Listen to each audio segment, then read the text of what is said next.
Ethical Perspectives on the News is produced by the Interreligious Council of Linn County, which is solely responsible for its content. The views and opinions expressed on this program do not necessarily reflect those of the staff and management of KCRG TV9. Good day and welcome to Ethical Perspectives on the News. My name is Linn Tabak. I will moderate today's discussion. Our topic is the minimum wage. Wage. President Biden favors this move. We have three people to help us discuss this question today, and I'm going to introduce them in turn. Peter Fisher is with Common Good Iowa. Is with the Heartland Institute, a group that's near Chicago in Illinois. And Paula Laughlin is the provost and I guess now the dean of students, is that right, at Coe College here in Cedar Rapids. So I invite you to say a few more words about yourself as a way of introduction.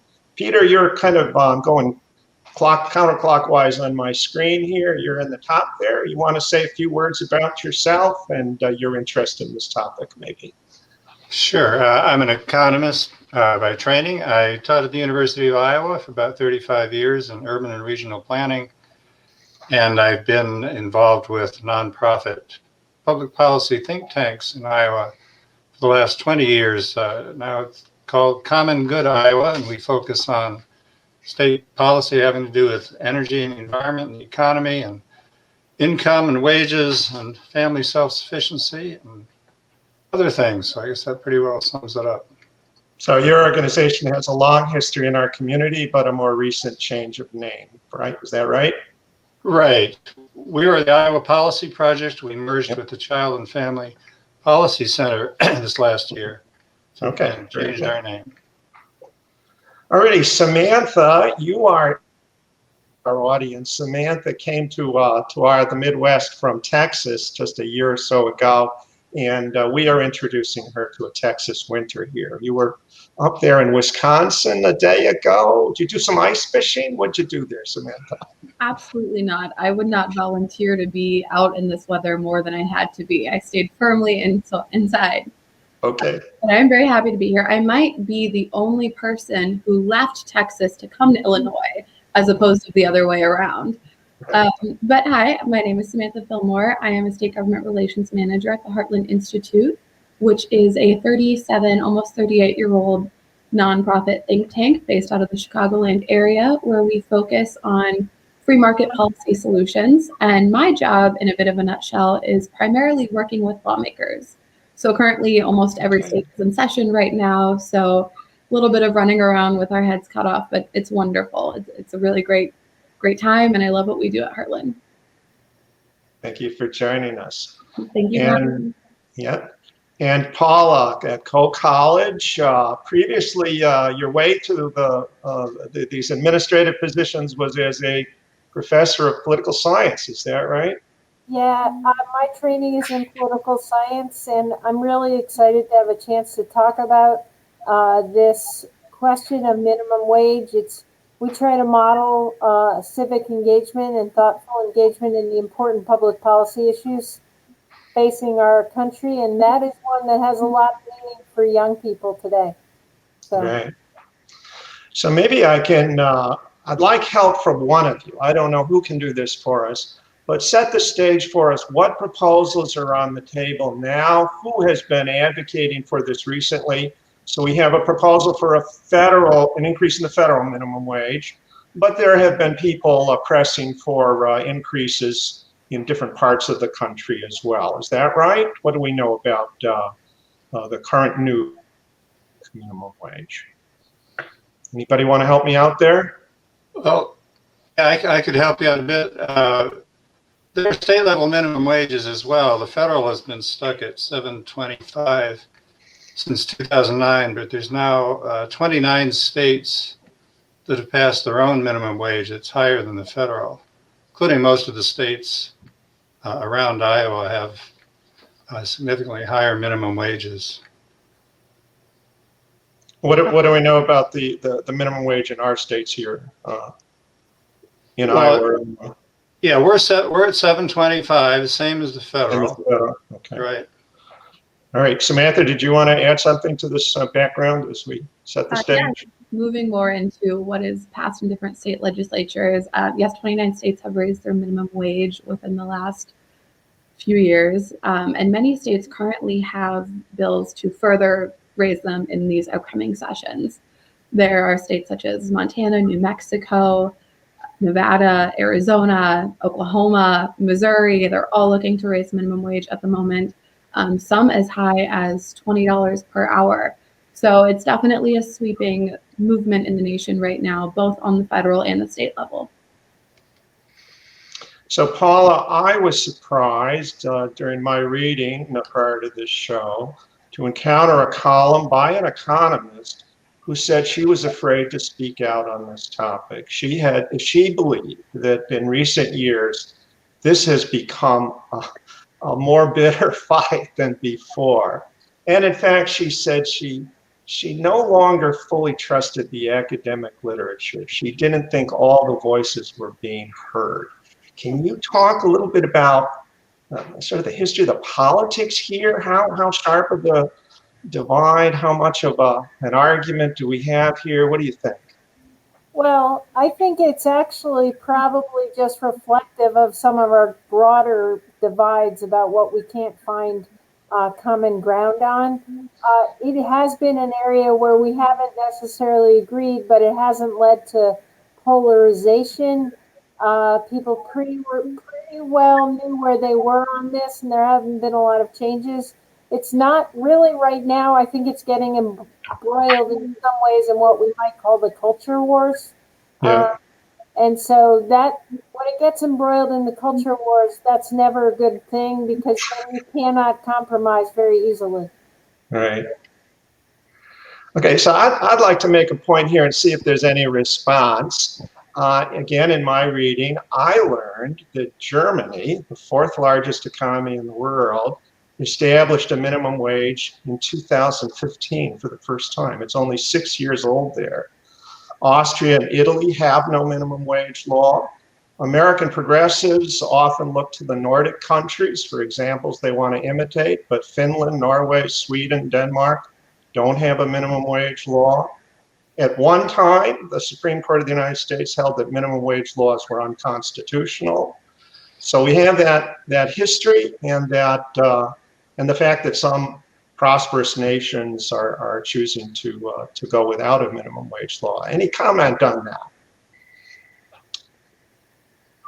I will go into saying that yes, that is true. However, I have tried to make a point of saying that I think that the United States as a nation is so unique that mirroring other countries is not really doesn't do much for us.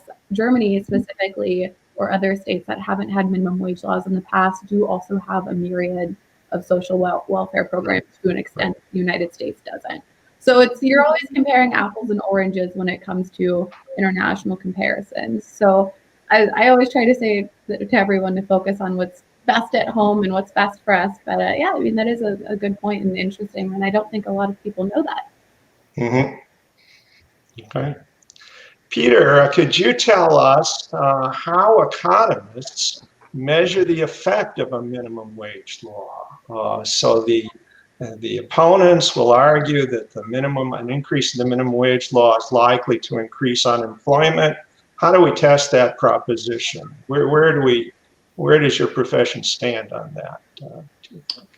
Well, yeah, that's a good question. What they try to do, a couple of things with local minimum wages, state level minimum wages. They've been able to do some very good research by looking at counties that are just across state lines from each other. One state has a minimum wage, the other one has a lower minimum wage, and they're in the same labor market. And you can see that when the one state raises the minimum wage, the neighboring state, they do not suffer a loss of employment. The other municipality, we looked at minimum wages in Johnson County when we had a minimum wage here for a while, comparing the trend in wages and incomes and employment in our county compared to some other counties in the state that didn't have a minimum, and you could not detect any effect on employment, but substantial gains in wages to people in low-wage occupations, particularly in hospitality sector and in retail employment. So it's a little harder at the national level, and there's been a lot of recent research in the last 10 or 15 years that shows the employment effects are a great deal smaller, and in some cases, findings that they're pretty much non-existent. And there's several reasons for that. I know it seems counterintuitive. I don't want to go on too much longer, but let me just say two things. One is that businesses face higher wages. They've found there are a number of things they do to adjust to those higher wages. They have lower turnover. They have greater employee productivity, lower training costs. They have the ability to raise prices a little bit. When you look at all of those adjustments, the employment impacts are not as great as you would expect, and sometimes non-existent. And the other thing is, when you put all that additional money into the hands of people who can be counted on to spend it because they're low-wage workers, that boosts the economy and increases demand for those very services that are now having to pay higher wages. Okay. So Peter just mentioned that one way employers might respond to a requirement that they pay their workers a higher wage is by passing the cost along to consumers. Is that a concern for you, Samantha? Is that one of your arguments? Yes, and this is a pretty fairly commonly used argument against raising the minimum wage. Something that I do think is important and needs to be taken into consideration in a way that has never been before is the impacts of the coronavirus pandemic on small businesses. And that small businesses are those that are hurt the hardest with minimum wage increases, as opposed to large corporations. We've all seen and heard all of the instances of your local McDonald's or Taco Bell or Walmart having, the large kiosks with the touch screens or the self-checkout. Those are the companies and corporations that can definitely handle these minimum wage hikes.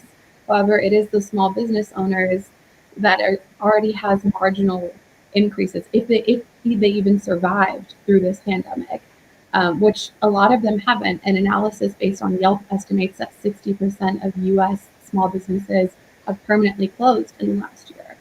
And while I do think there are laudable efforts and reasons for minimum wage increases, I definitely now is not the time, in my opinion. Paula, let me try to step into your territory of political science. I think it's a principle in political science that politicians may prefer policies that deliver an immediate, visible, and concentrated benefit, but that have costs that are widely dispersed, that are delayed, that are disguised, and so on. Does this public policy fit that model? Well, it's tough to limit it to that. Politicians do have that preference for policy, but I think in terms of the costs, I think they are what I would say is I think right now this debate is really based on the political calculations of right now and trying to get the economy going overall and get money into people's wallets that will spend the monies. So I think that's where it is right now, is trying to figure out. This is less of a what do I think about the minimum wage and more how do I do something that shows that I can be part of the solution that gets our economy going further right now. I think that's really what it's about. Unfortunately, it's not about the discussions of the benefits of the minimum wage or the problems with the minimum wage. It's about how am I going to be part of a win right now that will not cost me politically 2 years down the road? Okay, very good. Let's try to get a picture of who would be most directly affected. Who is working at wages at or near the minimum wage? Is there a profile you can give us of this population? Yeah, I can do that for Iowa. The Economic Policy Institute has used census data and other Bureau of Labor Statistics data to produce estimates of the current proposal to gradually phase in a $15 minimum wage.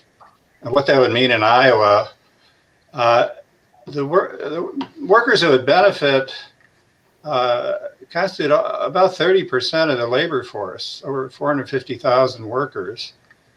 And the average wage increase would be, for those workers who benefit, would be about $3,500.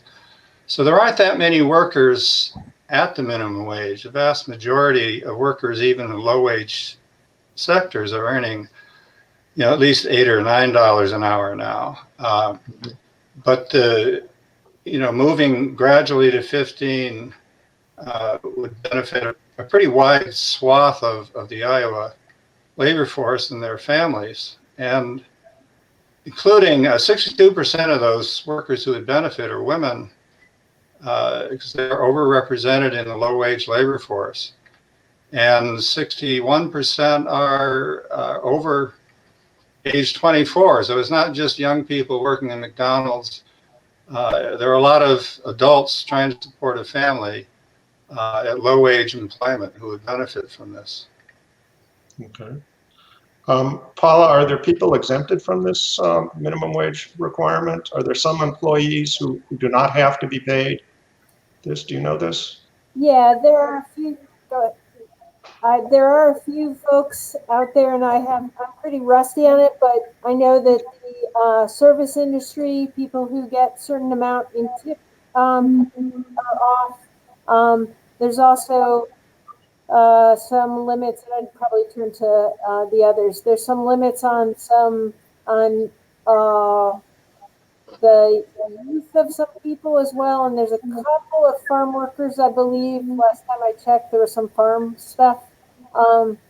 So one of the things that we said that was really striking to me, I just want to pick up on that before we go further, is that it's really a gender issue. It's a gendered issue, and it's spread throughout Iowa. I think there's this national conception that all of the minimum wage tend to be in urban areas, but in fact, in Iowa, they're spread throughout. So throughout the state, urban and rural. Samantha, do you know anything about the fraction of people earning low wages who are part of a household that has a higher income? So some people earning minimum wage are students, like my students here at Cornell College, or Paula's students at Cole College, and the low wage income gives them some experience. It gives them a little money, but they're not trying to support themselves fully or a family with that income. What do you know about that?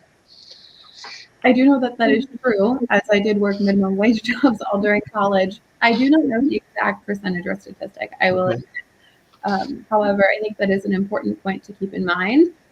And I think kind of mirroring what Paula said, this at some point becomes way more of a political issue in terms of lawmakers just simply wanting to be reelected, in terms of really looking at it. But it's such a balancing act, because there was a study by the Congressional Budget Office a few years back that said that raising the minimum wage, they did different case studies for $10 an hour, $12 an hour, $15 an hour. And for each percent or each category, there were millions of workers that did have raised wages. There were also millions of workers who, in study and in theory, would be pushed out of the job and pushed out of the workplace. So again, it's just a question of where is the balancing act and what is it worth? And I know, speaking to the audience, I don't know all the specifics of Iowa, I must admit. I apologize. We do work federally, so there's a lot of states running through my brain at all the times. But what I do think is important for states, Iowa has such a wonderful tax code, and a lot of states right now are kind of playing this bidding war for having a more amicable tax code that may want to incentivize people to move into their states. And raising minimum wages will then effectively sometimes push businesses out and push people out and have the opposite effect. And I know I won't speak for you, but I can assume that Iowans won't want the mass exodus effect of Illinois or New York or California. Right, right. So Peter, I wanted to give you another chance with that. I think sometimes this is a criticism of minimum wage laws, is that it's benefiting people who don't need to be benefited. The college student who for whom $7 and $7.25 versus 10 or 15 doesn't make so much difference. Did you want to add your own point there? You were focusing on families. Sorry. I live in a college town, and there's 30,000 students here, maybe a few less than that because of the pandemic. But there's two problems. One is college students are ending their undergraduate degrees now with a tremendous amount of debt, and if they can only work low-wage jobs for $7 or $8 an hour, they have to work more hours. They have less ability to pay tuition, and secondly, they're graduating in the last decade or so into a market that's been much less favorable to college graduates. I think they need need all the help they can get, Okay.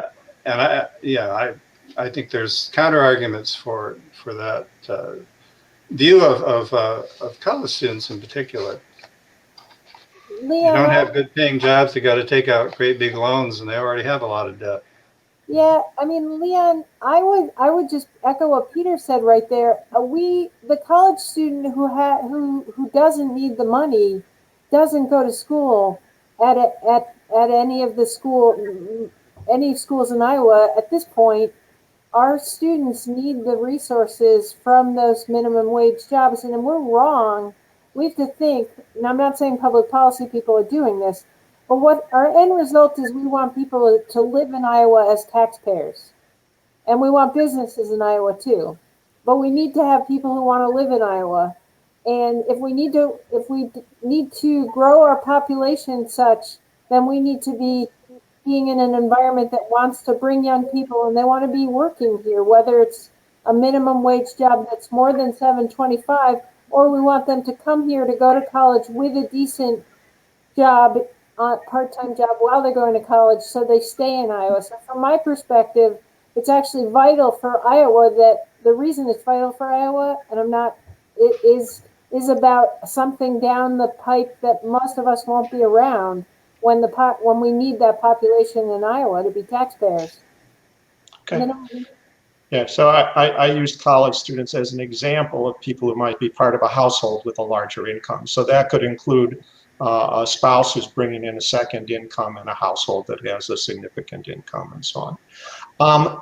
I looked up what the starting wage is at some principal employers. In the news here in Iowa recently, Mercy Medical Center, one of the larger employers in Cedar Rapids, it would place its base wage at $15 an hour.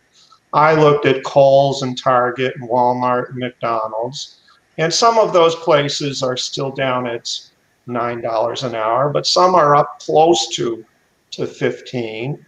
And many people who start at the minimum wage, if they are in fact working substantially full time, if they're making a career out of it, will advance to a higher wage. So what is the real wage of entry-level workers or lower wage workers in our region? Are there a lot of people at $7.25, or a lot of these people in retail and service in fact making something close to what the Biden administration would like to enact? Have we asked and answered this already, or is there nothing more to say? What do you think? Yeah, I tried to answer that a little bit briefly earlier. Let me just say, for example, in food preparation and serving, 75% of the workers in Iowa in that occupation are making $9 an hour or more, just to give you an idea. Similar for retail sales clerks. Childcare workers are worse, $8.50 an hour, before you get to 75% of the workers. Okay, so we're down to our last few minutes. Paula, this has been kind of a seesaw issue. The first minimum wage goes back to, I think, 1938, something like that in the United States. And the Congress has increased the minimum wage at intervals, and now we've gone almost a dozen years without doing this. So wages have risen in that time. Congress rushes into the rescue, can claim credit. If we were to index the minimum wage, Congress would lose the opportunity to play the hero every few years. What's going to happen there? Well, I don't think Congress is going to pass it. I think because of the dysfunction of Congress, it's not about the issue of the minimum wage. If we can't figure out a variety of other things, we sure as heck aren't going to touch an issue like the minimum wage. We want to, and Biden would love it if we could, and the left would, but I just don't see it passing right now on the federal level. I would love to be wrong, in which case when the pandemic's over, I'll buy you a beverage, an adult beverage of choice. Okay, thanks. All right, so we're down to the last few minutes, and I want you to think about what final points you want to make, or a thank you to our audience, whatever final words you have. Do you think you're ready for that, Samantha? Do you want to make your last pitch to our audience? Absolutely, yes, sir. First, I'd like to say thank you for having me tonight. And secondly, it is my firm belief that there are a myriad of negative unintended consequences with minimum wage hikes that will deeply impact those that it's meant to help. I think that what's happening on the federal level with Biden is, I agree with Paul, I don't think it'll pass, but with something when a large comprehensive package is pushed federally, a lot of states start to mirror it, which is kind of goes back to what I had aforementioned earlier in the episode about how, other states, or we have a slew of bills going through legislatures right now. So this is definitely an issue that will continue for a while. I don't think now is the time, given everything that's happened with the coronavirus pandemic. Peter, 30 seconds or a minute. What would you like to leave our audience with here? Well, one of the things we do at the Iowa Policy Project, we've done for a long time, is construct a cost of living in Iowa for different families. And what we find is that in Iowa, any family with children, single parent, two adults both working, two adults, one of them not working, if you have children in your family, you can't get by, meet basic living expenses on less than $14 an hour, and that number is going to be 15 or 16 or even 22 by the time this proposal would reach $15 an hour in 2025. Mm-hmm. So if your business can't afford to pay people a living wage, I think it's worth pointing out that what you're doing is you are asking for taxpayer subsidies because people can't get by on $8 or $9 an hour, and they need Medicaid, they need food assistance, they need rent assistance, and that's what makes it possible to pay a lower wage. We would actually save a lot of government resources. Okay, Paula, you don't have to put the last 30 seconds here. My perspective on this is, like many public policy issues, it is not about the economics and the cost benefit. It is about the politics of the moment, as well as, I would argue, what we need to think about as citizens is what serves us as a state over the long term, and look at what the states around us are choosing to do. We are not making this decision in the vacuum. Okay. Thank you all for joining us. Samantha for the first time, Peter and Paula come as repeat guests. And thank you all in our audience for joining us. See you next time on Ethical Perspectives on the News. Bye-bye. Bye. Bye.